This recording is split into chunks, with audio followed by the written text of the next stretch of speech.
கர்த்தருக்கு ஸ்தோத்திரம். எருசலேம் தேவாலயத்தின் கீழே இருக்கிற மிகப்பெரிய மர்மமான அதிசயமான விஷயத்தை குறித்து இந்த பதிவில் பார்ப்போம். இயேசு பகிரங்க வருகையின் போது ஒலிவ மலையில் இறங்கும்போது அந்த மலை இரண்டாக வெடித்து பிளந்து மிகப்பெரிய பூமி அதிர்ச்சி ஏற்படுவதால் தேவாலயத்தின் அடியில் ஆயிரக்கணக்கான வருஷங்களாக மறைந்திருக்கிற மிகப்பெரிய தண்ணீர் தடாகமாகிய ஊற்றுக்கண்கள் வெடித்து சிதறி தேவாலய வாசல் வழியாக வெளியேறி மிகப்பெரிய ஆறாக நதியாக இஸ்ரேலின் பாலைவனத்தில் ஓடி அதை செழிப்பாக்கி சவக்கடலில் டெட்சியில் போய் கலப்பதால் அந்த சவக்கடல் நல்ல தண்ணீராக மாறி அதுவரை எந்த உயிரினமுமே இல்லாத சவக்கடலில் அழகிய உயிரினங்கள் தோன்றி வாழப்போகிறது. இப்படி சுவாரஸ்யமாக நான் கதை சொல்லலை. பரிசுத்த வேதாகமத்தில் எழுதப்பட்டிருக்கிறவைகளை வசன ஆதாரங்களோடு இந்த பதிவில் பார்ப்போம். நாம் வாழ்ந்து கொண்டிருக்கிற இந்த கடைசி நாட்களில் இனி எந்த நேரத்திலும் இயேசுவின் ரகசிய வருகை நடக்கப் போகிறது. அதன் பிறகு பூமியில் அந்திகிறிஸ்து வெளிப்பட்டு 7 வருஷங்கள் உபத்திரவ காலம் இருக்கும். அந்த 7 வருஷ முடிவில் இயேசுவின் பகிரங்க வருகை நடக்கும். அப்போது ரகசிய வருகையில் எடுத்துக்கொள்ளப்பட்டிருந்த நாமும் இயேசுவோடு கூட இறங்கி வருவோம். ஆனால் ரகசிய வருகையின் போது மத்திய ஆகாயம் வரை மட்டுமே இறங்கி வந்து நம்மை அழைத்து செல்லும் இயேசு பகிரங்க வருகையின் போது இந்த பூமிக்கு நேரடியாகவே இறங்கி வருவார். பூமியில் எந்த இடத்தில் என்றால் எருசலேமில் இருக்கிற ஒலிவ மலையில் இறங்கி வருவார். அப்படி ஒலிவ மலையில் இயேசு பிதாவின் மகிமை பொருந்தினவராய் சர்வ வல்லமையுள்ள தேவனாக இறங்கி வரும்போது அவருடைய பிரசன்னத்தையும் வல்லமையையும் தாங்க முடியாமல் ஒலிவ மலை இரண்டாக வெடித்து பிளந்துவிடும். அப்போது மிக பெரிய நிலநடுக்கம் ஏற்படும். இதை குறித்து சகரியா தீர்க்க தரிசன புஸ்தகம் 14ஆம் அதிகாரம் 4ஆம் வசனத்தில், அந்நாளிலே அவருடைய பாதங்கள் கிழக்கே எருசலேமுக்கு எதிரே இருக்கிற ஒலிவ மலையின் மேல் நிற்கும். அப்பொழுது மகா பெரிய பள்ளத்தாக்கு உண்டாகும்படி ஒலிவ மலை தன் நடு மையத்திலே கிழக்கு மேற்காய் எதிராக பிளந்து போம். அதனாலே ஒரு பாதி வடபக்கத்திலும் ஒரு பாதி தென்பக்கத்திலும் சாயும் என்று மிக தெளிவாக இயேசுவின் பகிரங்க வருகையின் போது என்னென்ன சம்பவங்கள் நடக்கும் என்று எழுதப்பட்டுள்ளது. ஒலிவமலை வெடித்து சிதறிவிடும். அதாவது இயேசுவின் வருகையின் பிரசன்னத்தினால் மிகப்பெரிய பூமி அதிர்ச்சி அங்கே ஏற்படும். இந்த சம்பவம் நடப்பது எருசலேம் தேவாலயத்தை ஒட்டிய பகுதிதான். அதாவது தேவாலயத்துக்கு கிழக்கே சிறிது தூரத்தில் தான் ஒலிவமலை இருக்கிறது. தேவாலயம் மோரிய மலையில் இருக்கிறது. மோரிய மலைக்கு எதிரே ஒலிவமலை இருக்கிறது. அந்த 2 மலைகளுக்கும் இடையே 1 கிலோமீட்டருக்கும் குறைவான டிஸ்டன்ஸில், அந்த 1 கிலோமீட்டருக்கு உள்ளதான் அந்த கீதரோன் பள்ளத்தாக்கு இருக்கிறது. இயேசு ஒலிவமலையில் இறங்கி கீதரோன் பள்ளத்தாக்கு வழியாக எருசலேம் தேவாலயத்துக்கு வருவார் பகிரங்க வருகின்ற போது. அதாவது தேவாலயமும் ஒலிவமலையும் அடுத்தடுத்த பகுதிகள் தான். ஆனால் இயேசுவின் பகிரங்க வருகையின் போது மிகப்பெரிய நிலநடுக்கம் ஏற்படுவதால் அந்த பகுதிகள் முழுவதுமே வெடித்து சிதறுவதால் தேவாலயத்துக்கு கீழே இதுவரை ஆயிரக்கணக்கான வருஷங்களாக மறைந்திருக்கிற மிகப்பெரிய தண்ணீர் தடாகம் தகர்ந்து பொங்கி வெளியேறி தேவாலய வாசலுக்கு கீழே வழியாக, அதாவது வாசல் வழியாக பெரிய ஜீவ நதியாக பாயுமாம். சகரியா 14ஆம் அதிகாரம் 4ஆம் வசனத்தில்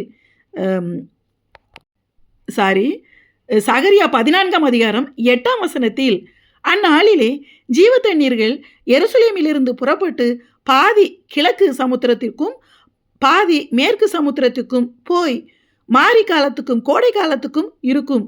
அப்பொழுது கர்த்தர் பூமி எங்கும் ராஜாவாக இருப்பார் என்று எழுதப்பட்டுள்ளது. இயேசுவின் பகிரங்க வருகையின் போது எருசலேம் தேவாலயத்திலிருந்து ஜீவ தண்ணீர்கள் புறப்படுமாம். அதாவது இயேசுவின் பகிரங்க வருகையின் போது அர்மகுதம் யுத்தம் நடக்கும்.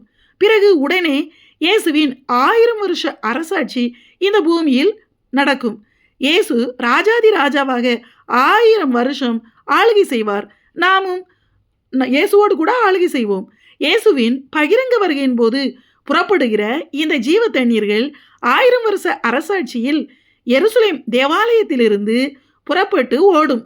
இதற்கு ஆவிக்குரிய அர்த்தங்கள் இருந்தாலும் எழுத்தின்படியான உண்மையான நதி ஓடும்.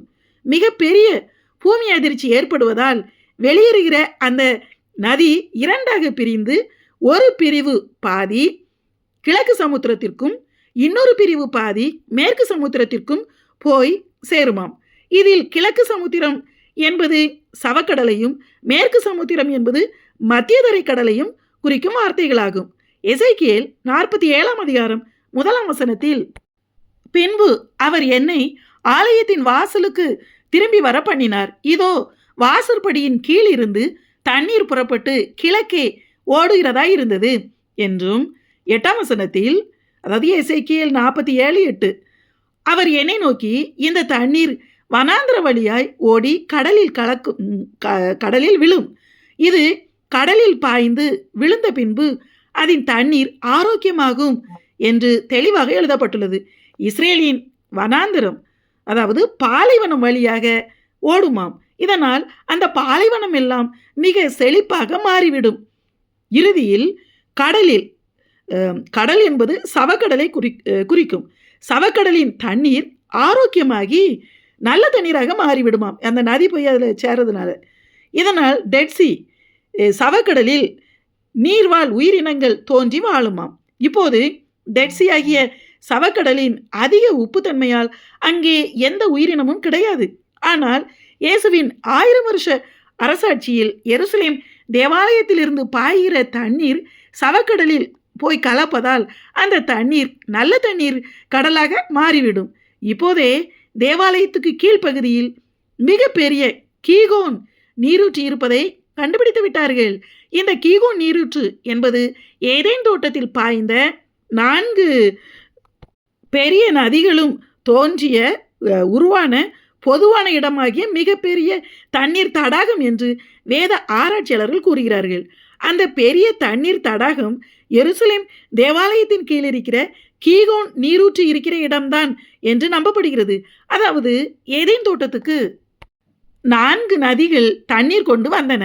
ஆனால் ஏதேன் தோட்டத்திற்கு வெளியே இருந்த ஒரு மிகப்பெரிய நதிதான் அந்த 4 நதிகளாக பிரிந்து ஏதேன் தோட்டத்துக்கு தண்ணீர் கொண்டு வந்தன. அதாவது அந்த 4 மிகப்பெரிய ஆறுகளாக பிரிந்த அந்த ஒரு நதி தோன்றிய, அந்த பொதுவான நதி தோன்றிய இடம் தோட்டத்தில் கிடையாது, தோட்டத்துக்கு வெளியே இருந்தது. ஏதேன் என்பது காமனா நம்ம ஏதேன் தோட்டம்னு சொல்கிறோம். ஆனால் ஏதேன் என்பது தோட்டத்தை மட்டும் குறிக்கிற வார்த்தை கிடையாது. ஏதேன் என்பது மிகப்பெரிய இடம், நிலப்பரப்பு. அந்த மிகப்பெரிய நிலப்பரப்பாகிய ஏதேனின் ஒரு பகுதியில்தான் ஆதாம் ஏவாள் இருந்த அந்த தோட்டம் இருந்தது. ஆதாமை கூட தேவன் தோட்டத்துக்கு வெளியே உருவாக்கித்தான் தோட்டத்துக்கு உள்ளே கொண்டு வந்தார். ஆதியாகமம் 2ஆம் அதிகாரம் 10ஆம் வசனத்தில், தோட்டத்துக்கு தண்ணீர் பாயும்படி ஏதேனிலிருந்து ஒரு நதி ஓடி அங்கே இருந்து பிரிந்து 4 ஆறுகளாயிற்று என்று எழுதப்பட்டுள்ளது. 4 ஆறுகளாக பிரிந்த அந்த நதி தோன்றிய இடம் எருசலேம் தேவாலயத்துக்கு கீழே இருக்கிற கீகோன் நீரூற்று பகுதிதான் என்று வேத ஆராய்ச்சியாளர்கள் உறுதியாக கணிக்கிறார்கள். இந்த கீகோன் நீரூற்று ஆயிரக்கணக்கான வருஷங்களாக எருசலேம் தேவாலயத்திற்கு கீழே, அதாவது மோரியா மலையின் மேலே எருசலேம் தேவாலயம் இருக்கிறது. எருசலேம் நகரம் ஃபுல்லாகவே மோரியா மலையின் மேலே தான் இருக்குது. அந்த மோரியா மலையின் கீழ் அடிவாரத்தில் கீதரோன் பள்ளத்தாக்கை ஒட்டி, அதாவது மேலே தேவாலயம், கீழே கீகோன் நீரூற்று இருக்கிறது, இப்போதும் இருக்கிறது. இந்த கீகோன் நீரூற்று மலைக்கு நடுவே உள்ளே மேல் நோக்கி பாய்கிறது. இந்த கீகோன் நீரூற்றின் தண்ணீரைத்தான் தாவீது ராஜா காலத்திற்கு முன்பிருந்தே, எபூசியர்கள் காலத்திலிருந்தே, அதாவது கிபி 70 ரோமர்கள் 2ஆம் தேவாலயத்தையும் எருசலேமையும் அழிக்கும் வரை, எப்போதுலேருந்து எப்போ வரைக்கும் பாருங்கள், ஆதி காலத்திலிருந்தே கிபி 70 வரைக்கும் எருசலேமின் முழு பட்டணத்துக்கும் தண்ணீர் தேவை முழுவதையும் இந்த கீகோன் நீரூற்றின் தண்ணீர் தான், அங்கிருந்து தான் அந்த டனல்ஸ் மூலமாக, அதாவது சுரங்கங்கள் மூலமாக இயற்கையாகவே அந்த சுரங்கங்கள் இருந்துச்சு. பிறகு எசேக்கியா ராஜா காலத்தில் மறுபடியும் அவரும் சுரங்கம் வெட்டினார். அந்த தண்ணீர் கொண்டு வரப்பட்டு முழு எருசலேம் பட்டணத்துக்கும் உபயோகப்படுத்தப்பட்டது, உபயோகமாக இருந்துச்சு. அந்த கீகோன் நீரூற்று என்றதும் சாதாரணமாக நினைத்து விடக்கூடாது. முழு எருசலேம் நகரத்துக்கும் அந்த தண்ணீர் தான் பயன்படுத்தப்பட்டது. எருசலேம் பட்டணம் கிபி 70 அழிக்கப்பட்டு இடிக்கப்பட்டதால் அந்த கீகோன் நீரூற்றும் இடிபாடுகளால் மறைந்து போனது. ஆனால் 1867 பிரிட்டிஷ் அகழ்வாராய்ச்சியாளரான சார்லஸ் வாரன் என்பவரால் மறுபடியும் அந்த கீகோன் நீரூற்று கண்டுபிடிக்கப்பட்டு விட்டது. இப்போதும் எருசலேமில் இருக்கிறது. இந்த கீகோன் நீரூற்றுக்கு கீழே தான் ஏதேன் தோட்டத்துக்கு தண்ணீர் கொண்டு போன மிகப்பெரிய நதி தோன்றிய இடம் இருக்கிறது என்றும், இனி இயேசுவின் பகிரங்க வருகையின் போது ஏற்படுகிற பெரிய மாற்றங்களால் அந்த தண்ணீர் தடாகம் வெளிப்பட்டு தேவாலயத்தின் வாசலுக்கு கீழிருந்து புறப்பட்டு வெளியேறும். இப்போதே ஒலிவமலையின் நடுவில் வெடிப்பு ஏற்பட்டிருப்பதை கண்டுபிடித்து விட்டார்கள். 1990s கண்டுபிடிச்சாச்சு அந்த வெடிப்பு இருக்கிறத. இயேசுவின் பகிரங்க வருகையில் நடக்க போகிற சம்பவங்களுக்கு எருசலேமில் உள்ள இடங்கள் ஆயத்தமாகி அடையாளங்கள் ஏற்பட்டுவிட்டன. ஆனால் அதற்கு 7 வருஷங்களுக்கு முன்பே நடக்கக்கூடிய இயேசுவின் ரகசிய வருகையில் போக நாம் ஆயத்தமாகிவிட்டோமா? ஆமேன்.